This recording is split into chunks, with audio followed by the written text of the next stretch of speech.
안녕하세요. 오늘의 영종입니다. 네, 오늘은 제가 시설하우스로 감귤 농사를 지으면서 지금 스마트팜을 도입해서 스마트팜을 쓰고 있는데요.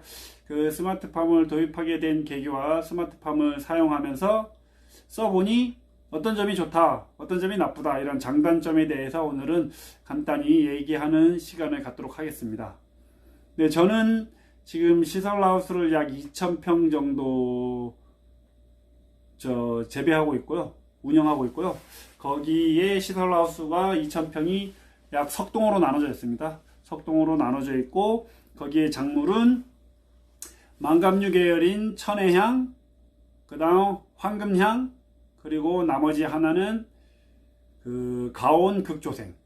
노지에서 키우던 것을 하우스 안에 들어와서 열풍기를 가동시켜서 조기 수확을 하는 가온 극조생. 그러니까 가온귤이라고 그냥 하우스귤이라고 생각하시면 돼요. 하우스귤 이렇게 하고 있고요. 제가 스마트팜을 도입해서 쓰고 있는데, 스마트팜 도입해서 쓰고 있는 지금 시스템은 국내 업체 우성 하이텍의 팜시스라는 제품을 지금 쓰고 있습니다. 제가 앞에 남긴 데이터 수집, 생육 데이터나 환경 데이터 수집할 때 보면은 제가 그 팜시스 설정값을 변경할 때 보면은 거기에 팜시스 그 본체가 나와요. 거기 UI도 나오고 하는데, 그 우성 하이텍의 팜시스를 쓰고 있고요. 제가 팜시스를 스마트팜을 도입해서 사용하게 된 지는 약 2년에서 3년 차 정도 되고 있습니다. 저는 써보니까는 상당히 만족합니다. 상당히 만족하고 아주 좋아요. 그리고 제가 그 스마트팜을 도입하게 된 계기는, 우선 제가 이 스마트팜을 쓰기 전에 저랑 같은 또래인 친구들이 이 주변에서 농사를 짓고 있는 친구들이 있어요. 근데 그 친구들이 저보다 한 2년 정도 먼저 스마트팜을 도입해서 쓰고 있었거든요. 그러다 보니까는 주변에서 다 다니면서 보면은 그 친구들이 농장에는 없고 나와 있어가지고 같이 점심이나 먹을 때 보면은 자꾸 핸드폰으로 농장을 봐요. CCTV가 같이 연계되어 있거든요. 그럼 CCTV로 농장 현황도 보고, 농장 온도값도 보고, 습도값도 보고, 물을 주고 있다느니, 물을 끌 시간이 돼서 물을 끄거나, 이렇게 하다 보니까는 제가 볼 때는 아주 좋아 보이고, 이거 괜찮다, 이렇게 생각을 하고 있었죠. 이렇게 생각을 하고 있었고, 그리고 제가 나중에 기회가 된다면은 저도 꼭 해야 되겠다 생각을 하고 있었어요. 그러다가 한 지는 2016년, 아니 지금 2018년 19년 2018년에 설치를 해서 지금 3년차 쓰고 있습니다. 쓰면서 스마트팜을 도입해서 쓰면서 장점이라고 하면은, 가장 큰 장점은 편하다. 정말 편해요. 제가 일일이 농장에 와서 계폐기를 감아 올리거나 농장 상태를 봐가지고 물을 줘야 된다느니, 물을 꺼야 된다느니, 이런 것을 그냥 다 스마트폰 하나면은 그냥 원격제에서 다 제어를 할 수 있어요. 아주 편하겠죠. 그리고 두 번째로는 여유로운 시간이 좀 더 많이 생겨요. 스마트팜을 도입하기 전보다 여유로운 시간이 좀 더 많이 생겨요. 제가 굳이 손으로 하던 것을 팜시스 스마트팜을 통해 가지고 제어를 하다 보니까는, 굳이 내가 농장에 와서 해야 될 것을 농장에 안 와서 원격지에서 제어를 할 수 있다 보니까는, 그만큼 시간이, 제가 딴 곳에 투자할 수 있는 시간이 많아지는 거예요. 자기 개발을 하거나, 취미 활동을 하거나, 가족과 함께 할 수 있는 시간이 더 늘어난다는 등, 이런 시간이 더 많아져요. 그리고 스마트팜을 도입하게 된 가장 큰 이유는, 요즘 모든 게 다 스마트 하잖아요. 요즘 모든 게 다 스마트 한데, 우리나라도 예전에 해오던, 어떻게 보면 좀 주먹구구식적인 농법들이 좀 많이 있었죠.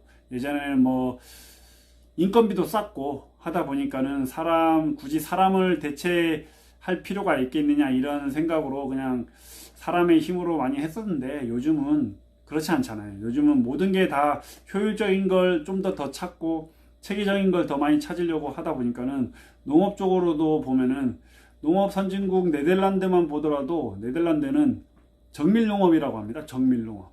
이 시설하우스를 함에 있어 가지고 시설하우스의 환경 데이터를 값을 수집해 있고, 그 다음 작물의 생육 재배 데이터까지 다 수집이 되어 있어요. 그러다 보니까는 이 시기에 하우스 시설의 환경은 어떻게 제어를 하고, 작물은 이 시기에 생육 데이터를 갖고 어떻게 환경을 맞춰줘야 되는지, 이게 같이 복합적으로 연계를 시켜가지고 정밀 농업을 하고 있어요.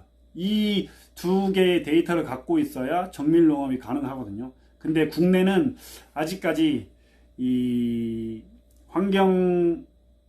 시설 환경 데이터나 그 다음 작물 생육 데이터가 아직까지 그렇게 수집되어 있지 않습니다. 최근에 와서야 이 스마트팜이 많이 이슈화가 되고, 많이 정부 차원에서 지원금을 많이 풀면서 많이 뿌리고 있다 보니까는, 요즘에는 시설 환경 데이터 값은 많이 수집이 되고 있습니다. 많이 수집이 되고 있고, 이 수집이 되어 있는 그 환경 데이터를 갖고 이제 또 작물 생육 데이터까지도 같이 수집을 해야 돼요. 작물 생육 데이터는 작물마다 그 시기가 있잖아요. 뭐 꽃 피는 시기, 그 다음 적과를 해야 되는 시기, 그리고 뭐 꽃이 펴서 30일이 지나면은 과실의 크기는 어느 정도 되고, 그리고 여름에 가장 큰 시기에는 하루에 몇 미리 정도가 크고, 이런 작물 생육 데이터가 있어야 되는데, 국내는 그게 축적되어 있는 게 없다 보니까는 실질적으로 복합 제어를 할 수 있는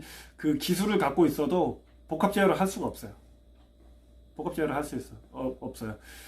실예로 국내에서 파프리카나 방울토마토를 하는 농장에 가보면은 국내에 있는 복합 제어 환경 시스템을 쓰는 곳은 거의 없다고 보시면 돼요. 네덜란드의 뭐 프리바나 홀티맥스 이런 선진국 농업 시스템을, 스마트팜 농업 시스템을 가져다가 다 쓰기 때문에, 거기는 그 환경 데이터랑 작물 생육 데이터가 다 축적되어 있기 때문에, 그걸 갖고 우리나라 또 환경의 기온에 맞춰 가지고 살짝 변형해서 맞춰서 쓰거든요. 근데 아직까지 그 외 작물에서는 그렇게, 더더군다나 제주도에서 하는 이 감귤 농업에 대해서는 이 생육재배 데이터도 아직 데이터로 축적되어 있는 게 없고, 환경 데이터도 최근에 와서야 축적하고 있기 때문에, 앞으로 이 스마트팜 시스템이 적극적으로 더 많이 도입돼 가지고 국내도 정밀 농업을 하기 위한 이 빅데이터를 쌓고, 그리고 나중에는 복합 제어까지 갈 수 있는 농업의 기술이 좀 더 비약적으로 발전하는 계기가 됐으면 하기 때문에, 저도 없지 않아 그런 거에 일조하고 싶고 그런 쪽에 좀 관심이 많다 보니까는 저도 스마트팜을 도입하게 됐어요.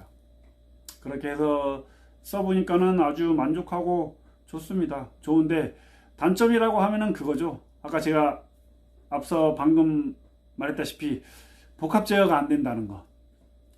그게 아주 아쉬운 점이 많아요. 써보다 보니까는 정말 아쉬운 게 많은데, 복합 제어가 안 되다 보니까는 실질적으로는 복합 제어에 의해서 컴퓨터가 판단해서, 판단해서 계산해 가지고 그 조건에 맞춰 가지고 제어를 해줘야 되는데, 아직까지는 국내에서 이루어지고 있는 스마트팜 시스템은 원격 제어랑 단순 제어 개념이 아직은 크기 때문에 그게 조금 아쉽습니다. 그 외에는 아주 좋다고 말씀드리고 있고, 주변 지인들한테도 많이 권하고는 있는데, 실질적으로 사업비가 나온다 그래도 자부담이 발생하기 때문에, 자부담을 들이면서까지 굳이 이걸 해야 되겠나, 이런 생각들을 좀 많이 하시는 것 같아요.